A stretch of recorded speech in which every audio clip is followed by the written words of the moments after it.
All right, so this story is hilarious to me. Joe Biden and his team got slapped in the face by the reality of Bernie Sanders supporters. So the Wall Street Journal says, Joe Biden finds Bernie Sanders donors elusive. You don't say. A large pool of untapped donors means possible new sources of cash, but indicates Biden hasn't generated enthusiasm with this group. Okay, my response to this up front is, duh. Like, how did you not know? How did you think for even a split second? Like, oh, I got it. So when Bernie drops out and Bernie endorses Biden, all of Bernie's grassroots army will be jovial and happy and say, yay, now we'll support Joe Biden versus Donald Trump. I can't wait to give him my hard-earned money. I can't wait. Obviously, that was not going to happen. So I happen to know this because I was a recurring donor to Bernie, and I started getting the text messages maybe 2 weeks after Bernie dropped out and endorsed Biden. And the text messages were hilarious. They were something along the lines of like, hey, you were a recurring donor to Bernie. Well, now Joe Biden needs your help. Can we count on you for a recurring donation to help beat Trump? And I was like, that's a good one. So they actually give specific numbers in the article. This is hilarious. So a grand total of 60,000 people donated to Biden from Bernie's small donor army. Just so everybody understands, that's a grand total of 3% of Bernie's small donor army. 3%?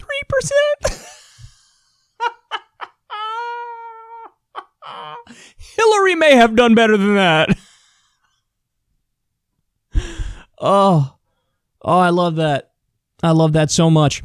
See, what you guys didn't understand is Bernie supporters, by and large, these are people who look at the system, think it's totally broken, think it's rotten, think it's corrupt, think it's useless, think the deck is stacked against them, and they found somebody in Bernie who is championing very clear-cut, to the point, policy solutions that would help improve their lives and help fix the country. So the support for Bernie was never about Bernie, ever. It was about Medicare for all. It was about free college. It was about a living wage. It was about ending the wars. It was about a Green New Deal. It was about legalizing marijuana on day one through an executive order and freeing all the nonviolent drug offenders. I can go on and on. The support for Bernie Sanders was as policy-based as you could ever get. Were there the odd supporter here and there that it wasn't about that with Bernie? I'm sure. Just like anybody else, there were some people that were part of the movement that may have been, had other motivations or maybe even were nefarious and said and did things on social media that are objectionable. But by and large, Bernie's movement was all about those policies and turning the United States into a thriving social democracy. It really is people looking for a continuation of like FDR's legacy and these big, bold attempts to change the system.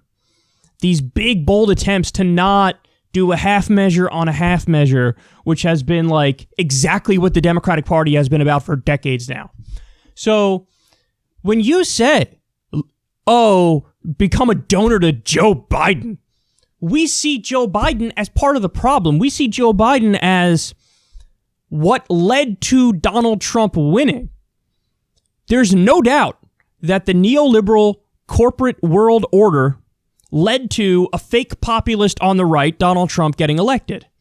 So to say, hey, help prop up the same neoliberal corporatism that brought us Donald Trump, 97% of Bernie's small donors go, ha ha, that's a good one. Never. Never, ever, ever. Now, let me be clear about something. 97% of the small dollar donors Are all 97% not going to vote for Joe Biden? No. My guess is probably the majority, maybe even the overwhelming majority of that 97% is going to go, you know, I can't let Donald Trump pick the next Supreme Court appointment. I can't do nothing on climate change for another 4 years. And they might have a small list of issues where they're like, I just can't leave it to Donald Trump, so I'll vote for Joe Biden. But don't get it twisted, son. Whoever of those, that 97% that didn't donate, that were in Bernie's small dollar army, whoever does it and votes for Biden is going to be holding their nose as they do it. That's what's going to happen. And the idea of contributing their hard-earned money to Joe Biden at a time like this when we have an economic depression, you have to be out of your damn mind. But I think the best part of this story is, guys, Biden's staff really thought that, like, Bernie small dollar donors were going to be like, yes, let's go to Joe now. I can't wait. Can't wait to get absolutely nothing. Can't wait to be gaslit into oblivion and have Joe propose compromises on the compromises and then have the right wing slap down absolutely everything and get Dickie McGee's acts except right wing reform. Can't wait for that. Like, how delusional and how out of touch does one have to be to think that Bernie's small dollar army would, like, rush to Biden and support Biden? See, what they're getting slapped in the face with is the reality that Trump's really bad is not a good enough argument for a lot of people across this country. Now, they might luck out in the general election in that, you know, the older voters who made Biden's coalition in the primary could win it for Biden in the general. Absolutely. Biden's definitely in this race. But the idea that the small dollar donor army, which, by the way, is, I would guess, largely comprised of young people, the idea that they're going to put in the same kind of effort, same kind of attention, same kind of monetary support for Biden as they did for Bernie, you have to be out of your damn mind to think for even a second that that would happen. Like, I'm insulted that they even thought that they could get, like, a majority of Bernie's small dollar army to support Biden. I'm insulted by that. Like, you really have that little of a clue as to what Bernie's movement was about? Really have that little of a clue? I'm floored by that. I'm floored by that, because virtually everybody who I talk to in my life, who I know, no matter what their political ideology is, they get it about Bernie supporters. They get it that it's anti-establishment, outsider types who think the system is broken and corrupt, and they found one person who they thought was a good enough politician to represent their own values and their policy preferences. People get it, but the people in Biden's campaign and Biden himself were like, wait, I don't get it. They were all supposed to come over to us now. And by the way, in my life, I haven't spoken to a single Bernie supporter who's not disappointed in Bernie's actions post dropping out. Now, I get it. I'm not expecting Bernie to be me. I'm not expecting Bernie to have the same calculations that I have and approach Biden the same way that I do. That's clear. He always said, hey, if it's somebody else, I'll endorse him because we got to defeat Donald Trump, so on and so forth. It's the way in which he's doing it. It's the way in which he's, calling his own voters who don't want to fall in line irresponsible, and the way that he's dressing up a pile of crap and pretending it's a fudge brownie to serve to you. And I think that he really likes Joe Biden in a way that he didn't like Hillary Clinton, so he doesn't feel as bad and doesn't feel like it's wrong to push for Biden over Trump. He actually is comfortable with that in a way that so many of his supporters and so many of his old staffers are like, nah, dog, this ain't it. So, hey, what a surprise. The guy who supported NAFTA, who pushed for TPP, who supported the Iraq War, who supported the Gramm-Leach-Bliley Act, which was the repeal of Glass-Steagall, that's Wall Street deregulation, which led to the crash in 2008. That guy, the guy who early on in his career happily worked with segregationists, that guy. Turns out Bernie supporters are not all in for a guy who has repeatedly pushed a right-wing agenda throughout his entire career. A guy who bragged about writing the crime bill and being tough on crime. A guy who still says to this day, yeah, I'll veto Medicare for all. He says it repeatedly. He says it like every single week. Surprisingly, only 3% of Bernie's donors are like, yeah, okay, I'll donate to this guy. least surprising fact in history, but I'm floored that they actually are surprised by it to the point where they made a Wall Street Journal article out of it. And by the way, I think this is groundwork for if Biden loses, immediately blame Bernie people. I told you guys this is going to happen. If Joe Biden wins, Bernie Sanders will get no credit. Bernie Sanders supporters will get no credit. If Joe Biden loses, Bernie Sanders and his supporters will get all the blame. You're in an abusive relationship. That's what this is. So I just want everybody to understand that because I'm telling you up front.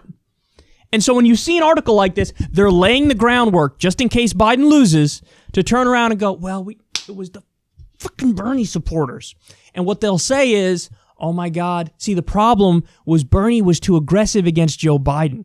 And Bernie used arguments against Joe Biden that Trump then used against Joe Biden. So the real problem is that our primary was too tough and our primary was too divisive. Next time we just have to hold hands and sing Kumbaya and not criticize each other for being corrupt war criminals. Abusive relationship. This is this point kind of has nothing to do with this story, but I just want to bring it up because I saw it yesterday on Twitter. Apparently Chris Hedges is running for Congress as a Green Party member. You have no idea how much I hope he wins that race. I want to be proven wrong about the idea of a third party being impossible. I want to be proven wrong. Because I would have some hope if Chris Hedges wins a congressional seat as a Green Party member. That would give me hope. Because I go, oh, okay, so maybe the whole idea of a third party thing is not impossible. Because I feel like it's impossible right now. I'm not going to lie to you guys. We have a two-party system. We don't like it, but that's the nature of the beast. It's rigged against third parties. If Chris Hedges can somehow pull it off, that'll make me incredibly happy. But I doubt he's going to be able to. I just don't get embarrassed, Chris. Don't get like 5% or less. That would drive me crazy. Show me that there's hope through that kind of a method. And then maybe I'll be able to change my tune on this. Because my unfortunate current analysis of the situation is that any kind of change that we're ever going to get is going to come through the Democratic Party, but it's going to come from leftists taking over the Democratic Party. And I understand that that's hard. I understand that there's always setbacks. I understand that we just had a major setback because Bernie's a cuck and didn't fight hard enough to beat Biden and had a terrible strategy post Super Tuesday. I understand all that, but I still think that the only way that we actually win is by taking over one of the two major parties. That's it, because that's the way our system functions. I think it's gross. I don't want to be a Democrat. I'm really an independent who caucuses with the left, but, I just think it's rigged against independents and Greens. But Chris Hedges, prove me wrong and make me change my tune on third-party politics. I would love to be proven wrong. Maybe all it takes is somebody who's famous, who can run on one of those third-party banners and who could do well. I mean, Ross Perot, he set a record running as an independent in the 90s. He got like 9% of the vote. He didn't win any states, but he won like 9% of the vote in a presidential election. It helped that he was a billionaire. I mean, but, I don't know if we could do better than that in any third party or independent scenario. I hope we can.